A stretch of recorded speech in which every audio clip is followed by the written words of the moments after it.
തിരുവനന്തപുരത്ത് വീണ്ടും തെരുവുനായ ആക്രമണം. കണിയാപുരത്ത് 2 വൃദ്ധർക്ക് തെരുവുനായയുടെ കടിയേറ്റു. കണിയാപുരം സ്വദേശികളായ മസൂദിനും ശാരദമ്മയ്ക്കുമാണ് കടിയേറ്റത്. ഗുരുതരമായ പരുക്കേറ്റ ഇരുവരെയും മെഡിക്കൽ കോളേജിൽ പ്രവേശിപ്പിച്ചു. സനിസ ശോഭാചന്ദ്രൻ വിവരങ്ങൾ നൽകും. സനിസ, ഈ തെരുവുനായ ആക്രമണം രൂക്ഷമായ ഒരു മേഖലയാണോ ഇത്? മാത്രമല്ല, ഈ വയോധികരുടെ ആരോഗ്യനില ഇപ്പോൾ എങ്ങനെയാണ്? മറ്റ് വിവരങ്ങൾ? വർഷ, തിരുവനന്തപുരത്ത് തെരുവുനായ ആക്രമണം ഒരു തുടർക്കഥയായി മാറുകയാണ്. ഇന്ന് കണിയാപുരത്താണ് 2 വൃദ്ധർക്ക് തെരുവുനായയുടെ കടിയേറ്റത്. കണിയാപുരം മസ്താൻ മുക്കിൽ 70 വയസ്സുള്ള മസൂദിനും അതുപോലെ തന്നെ കണിയാപുരം മൈവള്ളിയിൽ 80-കാരിയായ ശാരദമ്മയ്ക്കുമാണ് തെരുവുനായയുടെ കടിയേറ്റത്.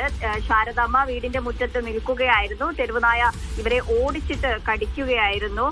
ഇരുവർക്കും മുഖത്താണ് കടിയേറ്റത്. ഗുരുതരമായ പരിക്കാണ് ഏറ്റിരിക്കുന്നത്. ആദ്യം ഇവരെ പുത്തൻതോപ്പ് പ്രാഥമിക ആരോഗ്യ കേന്ദ്രത്തിൽ എത്തിച്ച് പിന്നീട് മെഡിക്കൽ കോളേജിലേക്ക് മാറ്റുകയാണ്.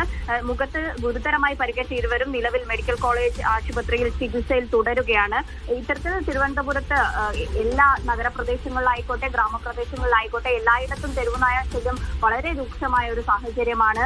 ഇതിന് സമാനമായി ആറ്റിങ്ങൽ മുതാക്കൽ ഗ്രാമപഞ്ചായത്ത് സ്ഥാനാർത്ഥിക്കും നായയുടെ കടിയേറ്റ ഒരു സംഭവം ഇന്ന് റിപ്പോർട്ട് ചെയ്തിട്ടുണ്ട്. 10ാം വാർഡ് UDF സ്ഥാനാർത്ഥി ശശിധരനാണ് പ്രചാരണത്തിനിടയിൽ തെരുവുനായയുടെ കടിയേറ്റത്. ഇയാളും പ്രാഥമികമായിട്ടുള്ള ചികിത്സ നേടുന്ന ഒരു സാഹചര്യമാണ് നിലവിലുള്ളത്. തിരുവനന്തപുരത്ത് ഇത്തരത്തിൽ തെരുവുനായ ആക്രമണം വളരെ രൂക്ഷമാണ്. വർഷ, തിരുവനന്തപുരത്താണ് തെരുവുനായ ആക്രമണം ഉണ്ടായിരിക്കുന്നത്. 2 വയോധികർക്കാണ് പരുക്കേറ്റത്. മുഖത്താണ് ഇവർക്ക് കടിയേറ്റത്. തിരുവനന്തപുരം മെഡിക്കൽ കോളേജിൽ ഇപ്പോൾ ഇവർ ചികിത്സയിലാണ്. സനിസ ശോഭാചന്ദ്രനാണ് വിവരങ്ങൾ നൽകിയത്.